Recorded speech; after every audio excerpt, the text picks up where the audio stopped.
안녕하세요. 제 이야기 들어주시러 오신 귀한 분들 반갑습니다. 72해를 살아온 박혜숙입니다.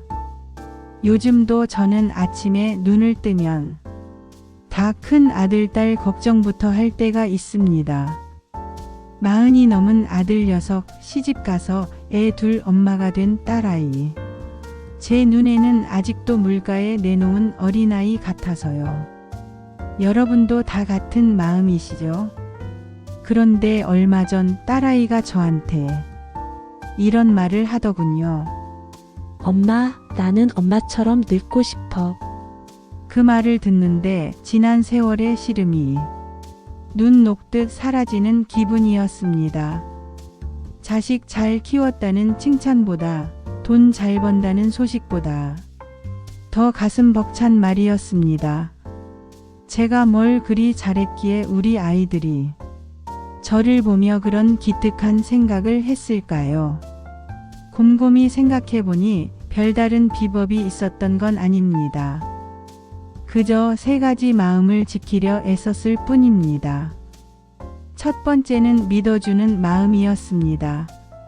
제 아들이 30 중반에 다니던 대기업을 그만두고 자기 사업을 하겠다고 했을 때 사실 눈앞이 캄캄했습니다. 펄쩍 뛰면서 너 미쳤느냐고 소리치고 싶은 걸 꾹 참았죠. 대신에 저는 녀석을 앉혀놓고 이렇게 물었습니다. 그래, 회사 다니면서 얼마나 힘들었으면 그런 결심을 했을까?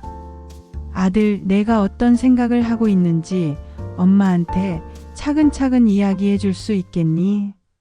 제 아들은 1시간 넘게 자기의 꿈과 계획, 그리고 두려움까지 모두 털어놓았습니다. 저는 그저 고개만 끄덕이며 들어주었습니다. 모든 이야기가 끝났을 때 저는 아들 손을 꼭 잡고 말했습니다. 엄마는 내가 왜 그런 결정을 했는지 이제 알겠다.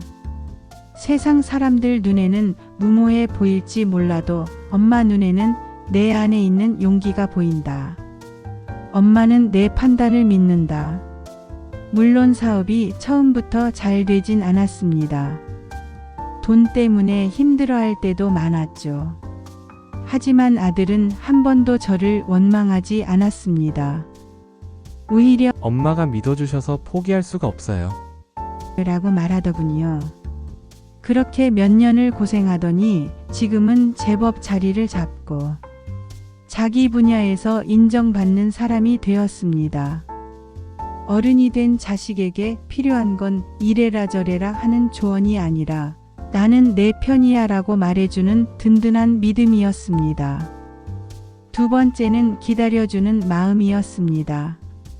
제 딸아이는 손으로 만드는 걸 참 좋아했습니다. 그러다 40을 앞두고 갑자기 도자기를 배우겠다고 하더군요.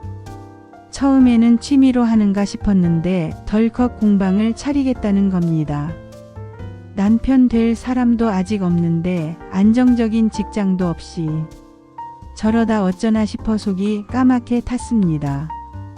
주변에서는 당장 뜯어 말려라, 나이가 몇인데 아직 철이 없냐고들 했죠. 하지만 저는 딸아이의 눈을 보았습니다. 정말로 행복해하는 그 눈빛을요. 그래서 저는 아무 말 없이 딸아이가 만든 그릇을 쓰고 컵에다 물을 마셨습니다. 가끔 공방에 들러 참 곱다. 내 손재주는 정말 특별해라고 칭찬 한마디를 건네는 게 전부였습니다. 딸의 공방은 몇 년간 손님이 없어 텅 비어 있기 일쑤였습니다. 내가 저때 말렸어야 했는데 하는 후회가 목구멍까지 차오를 때도 많았죠. 하지만 꾹 참고 기다렸습니다. 아이가 스스로 넘어지고 스스로 일어서는 법을 배워야 한다고 생각했기 때문입니다. 얼마 전부터 딸의 공방이 입소문이 나기 시작했습니다. 이제는 멀리서도 찾아오는 손님들이 제법 많아졌다고 합니다. 얼마 전 딸아이가 그러더군요. 엄마, 그때 나 안 말려줘서 고마워. 엄마가 조용히 지켜봐 주셔서 내가 끝까지 해낼 수 있었어. 자식이 실패할까봐 미리 막아서는 건 사랑이 아니었습니다. 실패를 겪더라도 스스로 이겨낼 힘이 있다고 믿고 묵묵히 기다려주는 것, 그것이 진짜 사랑이었습니다. 그리고 마지막 세 번째, 이것이 가장 중요했습니다. 바로 내 삶을 사는 마음입니다. 자식들이 어릴 때는 제 삶이 없었습니다. 오직 아이들이 세상의 전부였죠. 하지만 아이들이 다 커서 집을 떠나고 나니 텅 빈 집에서 저 혼자만 덩그러니 남았더군요. 처음에는 우울하고 허전해서 견딜 수가 없었습니다. 그러다 문득 이런 생각이 들었습니다. 내가 이렇게 불행하게 있으면 우리 아이들이 나를 보며 얼마나 마음 아파할까. 내 행복이 자식들 어깨에 짐이 되어서는 안 되겠다. 그날로 저는 동네 복지관에 나가 노래교실에 등록했습니다. 낡은 사진기를 들고 산책하며 들고 사진 찍는 법도 배웠습니다. 처음에는 어색했지만 하나둘 새로운 것을 배우니 제 삶에 다시 활기가 돌기 시작했습니다. 친구도 사귀고 함께 웃고 떠들다 보니 자식 걱정할 틈도 없더군요. 제가 제 삶을 즐겁게 살기 시작하자 정말 신기한 일이 일어났습니다. 아이들이 저를 대하는 태도가 달라진 겁니다. 예전에는 의무감에 전화를 하던 아이들이 이제는 엄마, 오늘은 뭐 재미있는 일 없었어? 하고 제 일상을 궁금해하기 시작했습니다. 제가 행복하게 제 삶을 사는 모습 그 자체가 아이들에게는 엄마 걱정하지 말고 너희 인생을 살아라는 가장 강력한 메시지가 되었던 겁니다. 사랑하는 우리 어르신 여러분, 우리가 자녀에게 줄 수 있는 가장 큰 선물은 재산이 아니었습니다. 그것은 바로 자녀의 삶을 끝까지 믿어주고 때로는 실패하도록 기다려주며 무엇보다 우리 부모 자신의 삶을 행복하게 살아가는 모습을 보여주는 것이었습니다.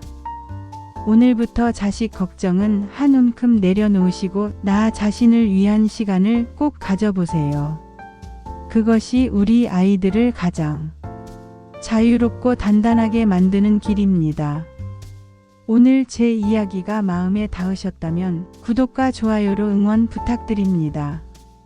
앞으로도 여러분의 삶에 따뜻한 위로와 지혜를 나눌 수 있도록 노력하겠습니다. 오늘도 귀한 시간 내어주셔서 정말 감사합니다. 여러분의 하루가 따뜻하고 평안하시길 바랍니다.